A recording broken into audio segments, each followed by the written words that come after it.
तो हम यहाँ पे एग्जाम्पल दे सकते हैं क्लेमाइडोमोनास, ठीक है। जितनी भी सिंपल एल्गीज या कॉम्प्लेक्स एल्गीज की बात करें तो सारी की सारी जो है वो जलीय है, ठीक है, क्लेमाइडोमोनास। और उसके अलावा यहाँ पे वॉलवॉक्स, ज़्यादातर एग्जाम्पल हम वो एग्जाम्पल ले लेते हैं जो इस साल हमारे कोर्स में, ठीक है, तो आसानी से हमको याद भी हो जाएगा। क्लोरेला,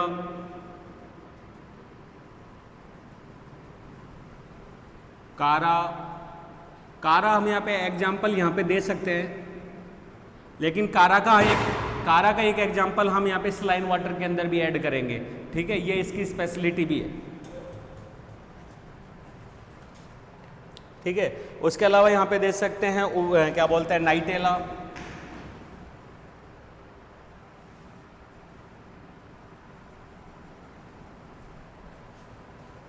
तो नाइटीलिया क्लेमाइडोमोनास सिंगल एल्गी है। क्लोरेला भी एक तरीके से यूनिसेलुलर एल्गी है।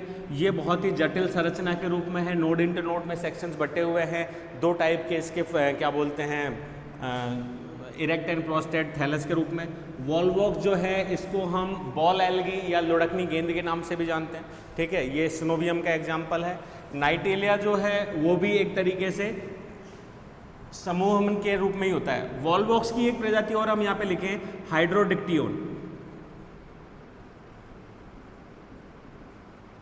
हाइड्रोडिक्टियोन की अगर हम बात करें तो ये भी वॉलवॉक्स की तरह समूहन मतलब कॉलोनी की ही एक एग्जाम्पल है, सिनोवियम का ही।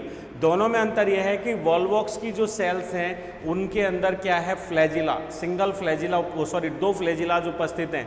वहीं अगर अपन बात करें हाइड्रोडिक्टियोन की तो इनमें फ्लैजिला नहीं पाया जाता। इसकी वजह से ये अचल संरचना के रूप में होती हैं और ये चल संरचना के रूप में होती है। तो मैंने कहा था ना फ्री फ्लोटिंग, तो वॉलवॉक्स की कॉलोनी जल के ऊपर मुक्त रूप से प्लावी तैरती हुई, जबकि अगर अपन हाइड्रोडिक्टियोन की बात करें तो ये मर्ज संरचना है, डूबी हुई संरचना है और तैरती नहीं है, एक स्थान से दूसरे स्थान पर जाती नहीं है। और ये एक तरीके से वाटर नेट, जाल समान संरचना के रूप में बनती है। क्लियर है? तो ये हमारे पास में फ्रेश एल्गीज के कुछ एग्जाम्पल्स ऐड हो चुके हैं। क्लियर? अब यहाँ के बाद हम आगे बढ़े तो हमारे पास आता है स्लाइन वाटर। स्लाइन वाटर, तो इसको एक बार नोट डाउन कर लीजिए, वापस बोल देता हूँ, that is Batrachospermum, Cladophora, Ulothrix, Oedogonium. ठीक है, कोशिश बच्चों फ्यूचर के लिए आप लोग कीजिए कि टर्म्स हमेशा जो है वो इंग्लिश में ही याद करें और इंग्लिश में ही पढ़ें, इंग्लिश में ही बोलें। ठीक है, इसका सबसे बड़ा बेनिफिट आपको फ्यूचर में होगा, बिकॉज जब आप इसी लाइन में आगे जाते हैं पीजी के लिए, देन उसके बाद रिसर्च के लिए, तो हर फील्ड के अंदर, क्योंकि अभी आपकी छोटी क्लास के लिए मैं ये कह सकता हूँ कि बेसिक जो बुक्स हैं, लैंग्वेज की बुक्स हैं, वो एक बुक्स या दो बुक्स में आपका प्रेफर हो जाता है, पूरा सिलेबस कवर हो जाता है, आपको मार्केट में आपकी बुक मिल जाती है, इजी गोइंग आप समझ सकते हैं। कुछ मैटर हमारे पास 12th लेवल का है, कुछ हम नेट से सर्च कर सकते हैं, सारी चीज़ ठीक है, कोई दिक्कत नहीं आ रही, बेसिक नॉलेज है। लेकिन जब आप इससे ऊपर जाते हैं पीजी क्लासेज के लिए, एमएससी के लिए, चाहे आप बॉटनी, जूलॉजी, केमिस्ट्री किसी में भी जाएं, तो ऐसे में पर्टिकुलर जो आपका सिलेबस है वो किसी एक बुक में प्रिंटेड नहीं होगा, बाइफर्केट होगा। टीचर्स से लेंगे, लेक्चरर से, देन नेट से डाउनलोड करेंगे, उसके अलावा कहीं किसी बुक में से उसको सर्च करेंगे, कुछ आपके बेसिक नॉलेज की बेस पे होगा। तो ऐसे में वो सारे की सारी जो बुक्स हैं वो फॉरेन ऑथर्स रख लीजिए या यहाँ के लोकल ऑथर्स रख लीजिए, आपको मीडियम इंग्लिश में मिलेंगी। हिंदी मीडियम के अंदर पर्टिकुलर कोई बुक जो है वो नहीं होती। दूसरा, इसका एक सबसे बड़ा खामियाजा, कुछ लेक्चरर्स ने या कुछ स्कॉलर्स ने कोशिश की है फॉरेन बुक्स की डबिंग करने की, हिंदी में ट्रांसलेट की, और कुछ बुक्स मार्केट में मिल भी जाती हैं आसानी से, लेकिन एक्चुअली में जब आप दोनों को एनालिसिस करते हैं तो लैंग्वेज जो है पूरी तरीके से चेंज हो चुकी होती है। एक्चुअली में जो आपको बात कहनी है, प्रोनाउंस करनी है, वो नहीं हो पाती, और जो ग्रेड लेवल है वो बिल्कुल डाउन हो जाता है टॉपिक का हिंदी मीडियम के अनुसार। तो यहाँ पे प्रेफर कीजिए टर्म्स के लिए, बाकी वोकैबुलरी जो है वो तो हमारी हिंदी मीडियम से है तो धीरे धीरे आ जाती है इंग्लिश में, कोई दिक्कत नहीं है, लेकिन साइंस के टोटल टर्म्स जो हैं वो आप इंग्लिश में ही प्रेफर करेंगे। मेहनत लगेगी, लेकिन रिपीट करेंगे कुछ 3 बार 4 बार 5 बार लिख के कॉपी में, देन ये आसानी से सारे के सारे लर्न हो जाएंगे। ये आपके सामने पहली बार एग्जाम्पल आ रहे हैं तो आपको अभी थोड़ा सा अटपटा लग सकता है, बाकी ज़्यादातर ओडोगोनियम है, यूलोथ्रिक्स है, क्लेडोफोरा, ये आप 12th में पढ़ के आ रहे हैं, कारा आप पढ़ के आ रहे हैं, वॉल्वॉक्स आप पढ़ के आ रहे हैं, हाइड्रोडिक्टियन केवल एग्जाम्पल ही पढ़ा होगा, क्लोरेला आपने पढ़ा होगा। तो ऐसे में यहाँ पे क्लेमाइडोमोनास आपने पढ़ा है। तो ये कुछ एग्जाम्पल्स हैं जो बार बार रिपीट हो रहे हैं तो आपको आसानी से लर्न हो जाते हैं, कुछ एग्जाम्पल जो नए आ रहे हैं वो आपको जो है थोड़े से परेशान करते हैं। तो एक्चुअली में मैं वही एग्जाम्पल्स ऐड कर रहा हूँ जो पूरे पेपर में बार बार रिपीट होंगे, ठीक है। तो ये सारी चीज़ें हमारे लिए बहुत ज़्यादा इंपॉर्टेंट है फॉर फ्यूचर। तो आज की मेहनत फ्यूचर को ब्राइट करेगी, ठीक है। आज अगर हम मेहनत नहीं कर रहे हैं, आलस कर रहे हैं, तो फ्यूचर में हमको और ज़्यादा दिक्कत होने वाली है और उस स्टेज पे जाके लर्निंग करना आसान नहीं होता। एक बच्चे के द्वारा किसी चीज़ को लर्न करना और एक मैच्योर के द्वारा लर्न करने में बहुत फ़र्क होता है। याद करने की पावर मैच्योर में जो है वो समझने की पावर ज़्यादा होती है, बच्चे में समझने की पावर कम होती है। जबकि याद करने की, मेमोराइज करने की, रटने की जो पावर बच्चे की है वो बड़े की नहीं होती है। तो ये दोनों चीज़ें हमको यहाँ पे सीखनी है।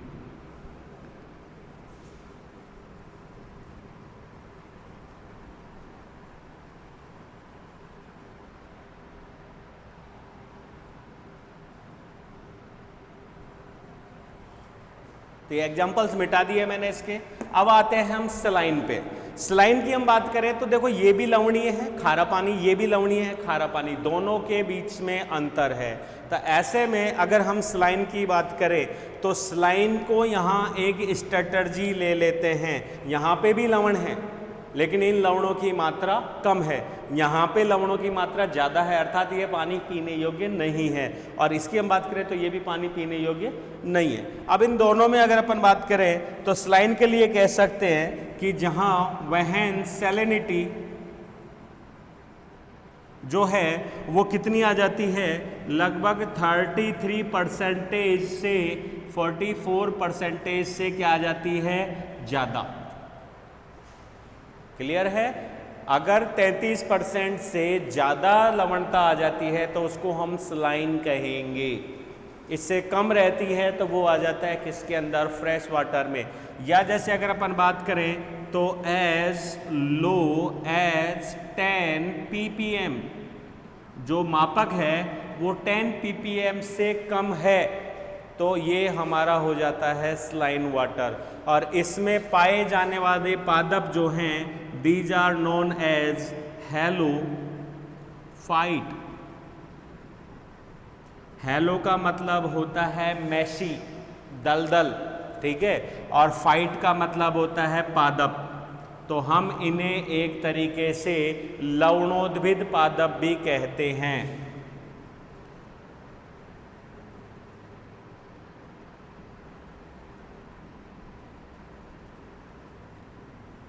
लवणोद्भिद पादप, दीज आर हैलोफाइट्स।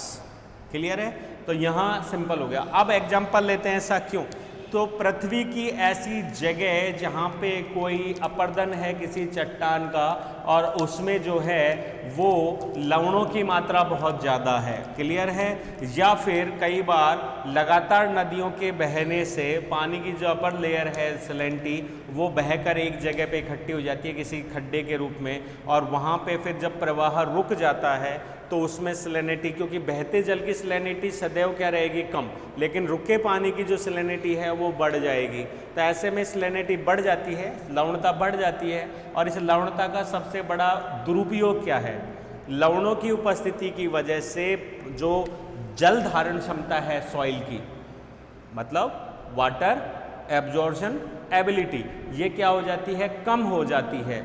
और कम होने के कारण जल सतह के ऊपर तो इकट्ठा रहता है लेकिन सतह को भेदकर अंदर पूरी तरीके से जा नहीं पाता। एक दूसरा, अत्यधिक जल मात्रा और लवणता के कारण जो सैंड पार्टिकल्स हैं या जो क्ले पार्टिकल्स हैं उनकी जल धारण क्षमता, जल ग्रहण करने की क्षमता जो हो जाती है वो जीरो हो जाती है या कम हो जाती है। तो ऐसे में उनके बीच में वाटर मॉलिक्यूल ज़्यादा होते हैं और वो कैसे हो जाती है, मार्सी या मैसी, दलदली टाइप, गीली मृदा हो जाती हैं और उनकी सतह सदैव किससे ढकी रहती हैं, लवणों से और जल से। तो ये अगर कहें तो नॉर्मल पादपों के लिए ये परिस्थिति अनुकूल नहीं होती। क्यों? क्योंकि जल अगर मिट्टी में लिमिट मात्रा में है तो जल के साथ में पोरेशन भी होगा और पोरेशन की वजह से एरिएशन होगा, मतलब वाटर के साथ में एयर जो है वो भी CO2 का विमोचन और O2 का अवशोषण भी वहाँ पे होगा। लेकिन वाटर की वजह से वहाँ पे जल के या मृदा के अंदर या मृदा में पादपों की जो रूट्स या और भी कोई ऑर्गन्स की हम बात करें, वहाँ पे ऑक्सीजन लेवल क्या हो जाता है, कम। तो ये नॉर्मल प्लांट्स के लिए अडेप्टेबल नहीं होते हैं। इसमें अगर कोई एल्गीज मिल रही है तो उनको हम यहाँ पे बोल सकते हैं कौन सी, स्लाइन, जिसमें हम एग्जाम्पल दे सकते हैं क्लेमाइडोमोनास, ये जो हमने अभी लिखी थी, क्लेमाइडोमोनास के ही एग्जाम्पल ले लेते हैं एक species that is ehrenbergii.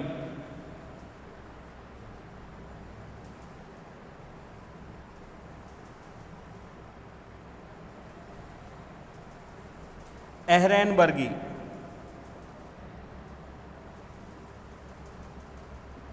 Ehrenbergii, Chlamydomonas एरेनबर्गी।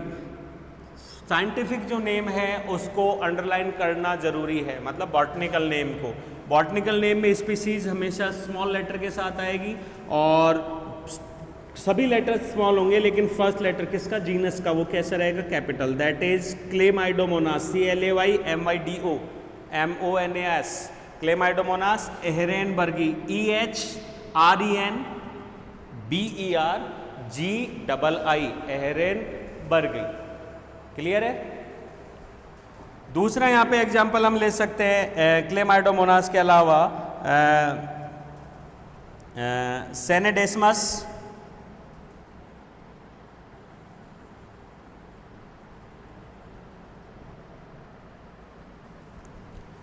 SCENEDESMUS। इसके आगे हम स्पीसीज लिख देते हैं, इसका मतलब सेनेडेस्मस की कुछ प्रजातियां।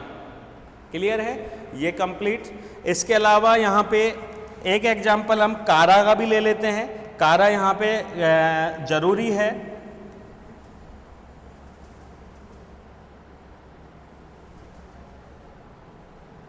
एक ऑसिलोटेरिया स्पीसीज और एक कारा स्पीसीज। कारा को हमने ऊपर भी ऐड किया स्टैक वाटर में भी, और कारा को हम ऐड कर रहे हैं किसमें, एक तरीके से, क्योंकि कारा को एक मैं समझा देता हूं आगे के लिए।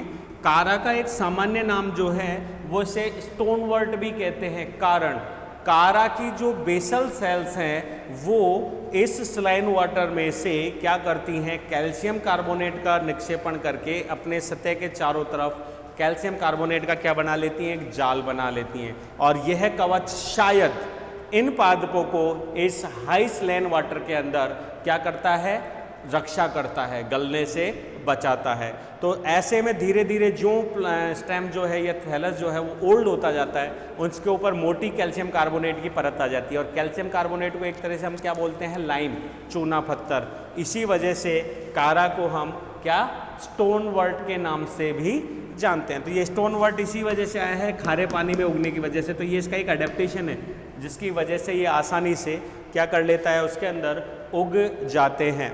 ठीक है, क्लेमाइडोमोनास की स्पीसीज है, सैंडेमस की स्पीसीज है, उसके अलावा पेडिएस्ट्रम आदि एग्जाम्पल भी हम इसमें ऐड कर सकते हैं। ये हो गए हमारे हैलोफाइट्स। अब आते हैं मराइन्स। मराइन्स हो गए समुद्री, जिसमें हम कह सकते हैं कि परसेंटेज 55 से अबव अगर उसमें सैलिनिटी है। क्लियर है? तो वो हो गए कौन से, समुद्री जल। और समुद्री जल हम सभी को ध्यान है। अब समुद्री जल की भी हम बात करें तो समुद्री जल में भी वही सेफ फ्रेश वाटर की तरह हम दो चीज़ें ले सकते हैं। एक, क्योंकि समुद्री जल में हम रनिंग और स्टैग वाटर यूज में नहीं लेंगे। समुद्र क्योंकि स्टैग ही होते हैं लेकिन लहरों के साथ हिलते रहते हैं। लेकिन वहाँ पे अगर अपन कहें तो यहाँ पे एल्गीज को दो रूप में ले सकते हैं। एक एल्गी ले सकते हैं फ्री फ्लोटिंग, प्रवाहित, मतलब मुक्त प्लावी, जिनका काम है क्लस्टर्स के रूप में रहना और सतह के ऊपर एक जगह से दूसरी जगह पे तैरते रहना। और दूसरी जो होती हैं वो मर्ज्ड कह सकते हैं, वो सॉरी सबमर्ज्ड कह सकते हैं, जो कि जल की सतह या किसी आधार से चिपक जाती हैं और एक जगह से दूसरे स्थान पर ट्रांसफ़र या एक तरीके से मोटिलिटी गतिशीलता नहीं दर्शाती। और यहीं हम एग्जाम्पल दे सकते हैं जो हमारे कोर्स में हैं आज, दैट इज एक्टोकार्पस। सबसे पहले तो सबसे छोटी का नाम लिख देते हैं माइक्रोसिस्टिस। एक्टोकार्पस हमारे कोर्स में है, ठीक है। एक्टोकार्पस के अलावा ये जेंथोफाइसी, एक अगर अपन रोडोफाइसी की बात करें सबसे प्रगत एल्गीज में, तो दैट इज पॉलीसाइफोनिया। एक हम यहाँ पे ऐड कर सकते हैं फ्यूकस, ठीक है। ये कुछ प्रगत एल्गीज हैं विशिष्ट, जिनके थैलस बड़े हैं, मल्टी सेल्यूलर संरचनाओं के रूप में पाए जा रहे हैं और ये यहाँ पे जो है वो समुद्रीय संरचनाओं के रूप में है। अब जैसे माइक्रोसिस्टिस की बात करें, एक हाइड्रोडिक्टियन जो मिटा दिया हमने, हाइड्रोडिक्टियन की भी कुछ स्पीसीज समुद्रीय हैं जो कि एक तरीके से क्लस्टर्स या गुच्छों के रूप में समुद्र की सतह के ऊपर जो हैं वो पाई जाती हैं।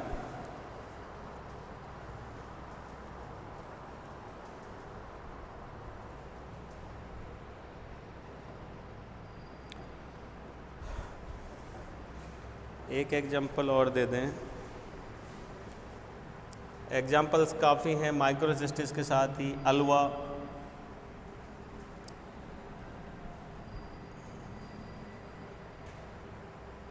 एक क्लार्पा, एक हाँ सबसे काम की जो है ग्रेसिलेरिया,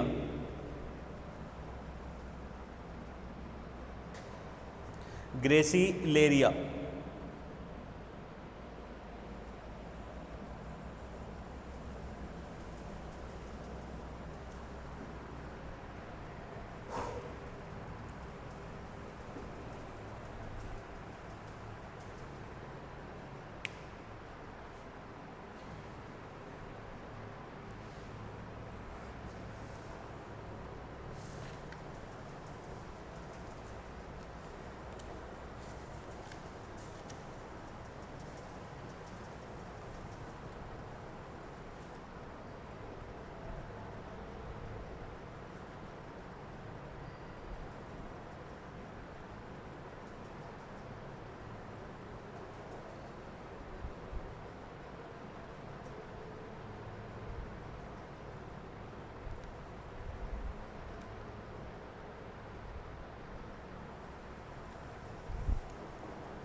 ठीक है। और एग्जाम्पल भी दे सकते हैं, जिलेडिनम भी दे सकते हैं, ठीक है। उसके अलावा अगर अपन साइनोफाइसा की बात करें, साइनोफाइसी के मेंबर्स की, तो नॉस्टॉक हो गया, ऑस्लोटेरिया हो गया, ये भी हम यहाँ पे एग्जाम्पल्स के रूप में दे सकते हैं। हालांकि ये एग्जाम्पल साइनोफाइसी का ही है, माइक्रोसिस्टिस। एग्जाम्पल्स बहुत है, धीरे धीरे जैसे हम पढ़ते जाएंगे वैसे वैसे हमको इनकी वैरायटीज़ जो है वो मिलती जाएंगी और हम आसानी से इनको क्या कर सकते हैं, ऐड कर सकते हैं। जैसे ग्लेसिलेरिया की हम बात करें तो ग्लेसिलेरिया हो गया, एक हो गया जिलेडिनम, ये वो समुद्री खरपतवार है जिनसे हम अगार अगार है ना पॉलीमर, वो हम क्या करते हैं, इनसे प्राप्त करते हैं।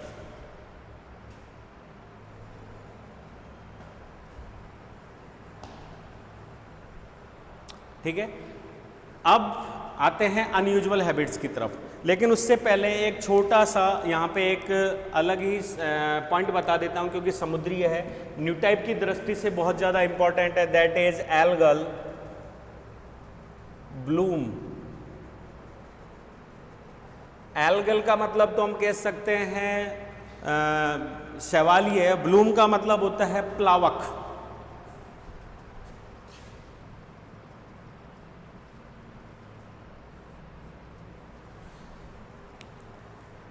इसमें जैसे अगर अपन एग्जांपल्स दें तो प्लावक क्या कर रहा है, तो प्लावक का मतलब हो गया जो सतह पर, जल की सतह पर तैर रहा है, तो हमको कोई परेशानी नहीं है। दूसरी चीज़, इसमें एल्गीज के सदस्य जो हैं वो क्या करते हैं, बहुत ज़्यादा मात्रा में क्या हो जाते हैं, एक दूसरे से जुड़कर संगठित हो जाते हैं। इससे भी हमको कोई फ़र्क नहीं पड़ रहा, कॉलोनी बना रहे हैं, एग्रीगेशन कर रहे हैं, जिसके साथ ये जल की सतह के ऊपर मुक्त रूप से प्लावित होते रहते हैं।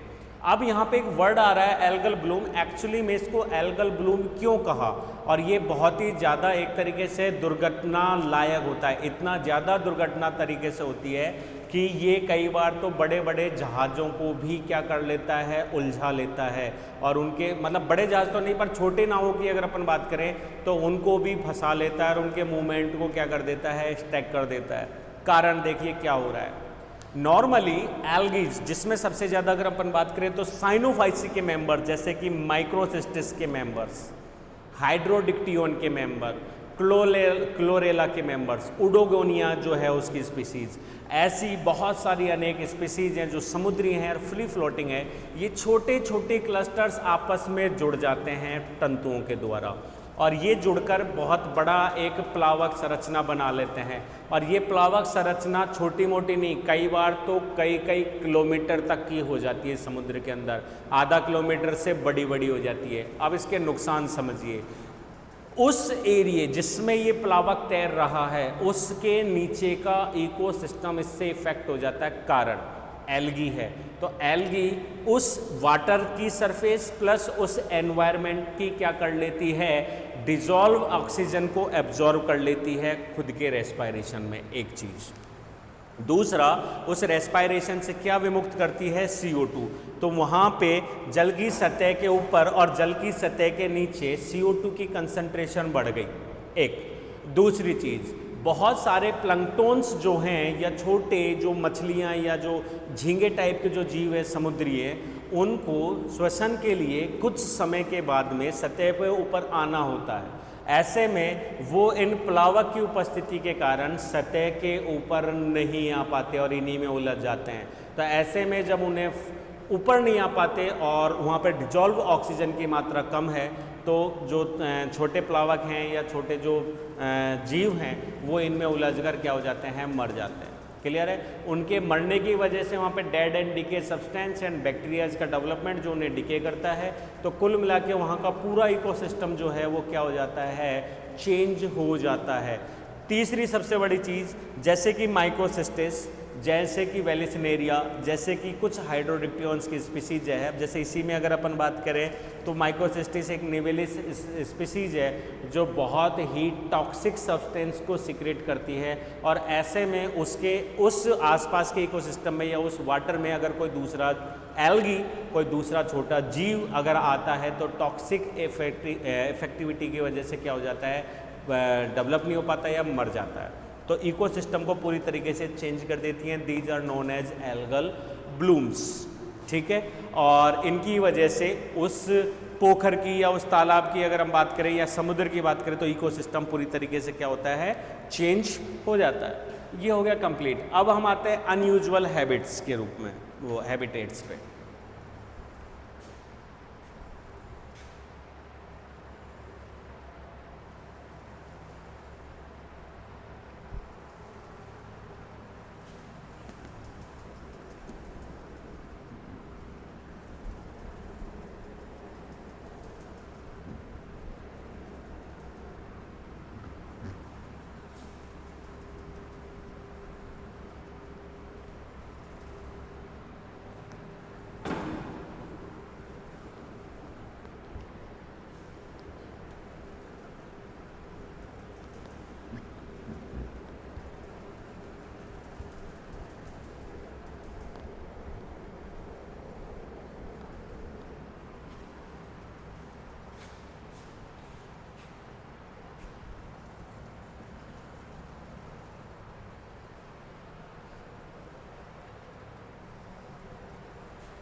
अनयूजुअल हैबिटेट्स इसलिए हम कह रहे हैं असामान्य, अर्थात ऐसा हैबिटेट या आवास जिसमें आसानी से कोई भी सजीव कोशिका या पादप जो है वो ग्रो नहीं करेगा। ठीक है, नॉर्मल कंडीशंस में ग्रो करेंगे, ये नहीं करेंगे। क्लियर है। एक चीज़ और रह गई अनयूजुअल, क्योंकि हम एल्गीज की हम बात कर रहे थे, एल्गीज को हमने ज़्यादातर किस में कह दिया, एक्वेटिक में। एक पॉइंट और हमारा रह गया। फर्स्ट हमने पढ़ लिया एक्वेटिक, सेकंड हम यहां पे पढ़ेंगे टेरेस्ट्रियल।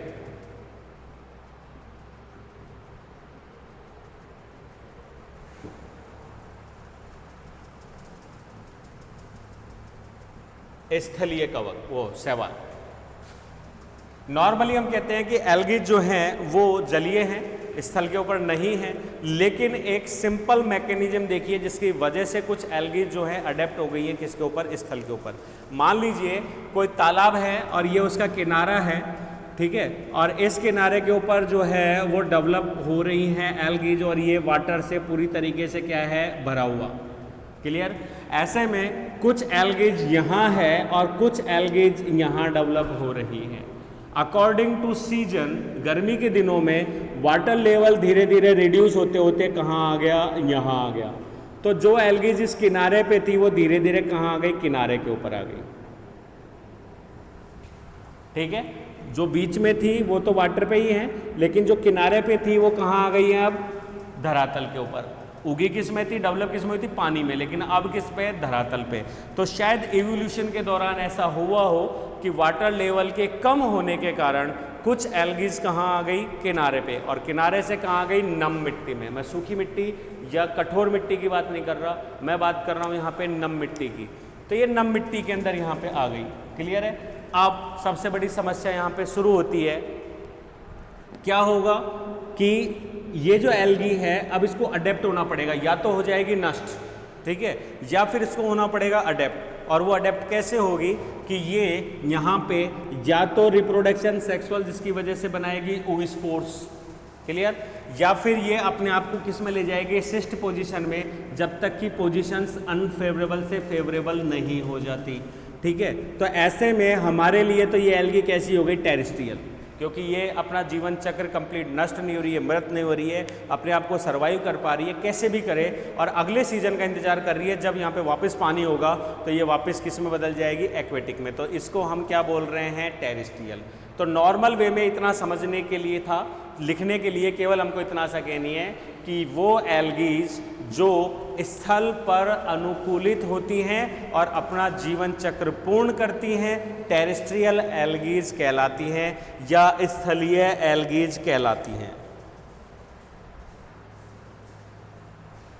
ठीक है।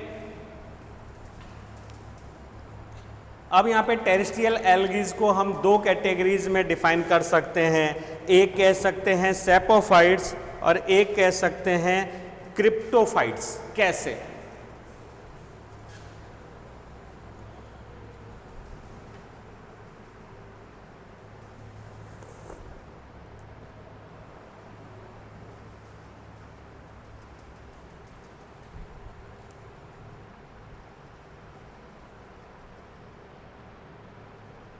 एक कैटेगरी हो गई इसमें सेफो फाइट, एक हो गई हमारे पास में क्रिप्टो।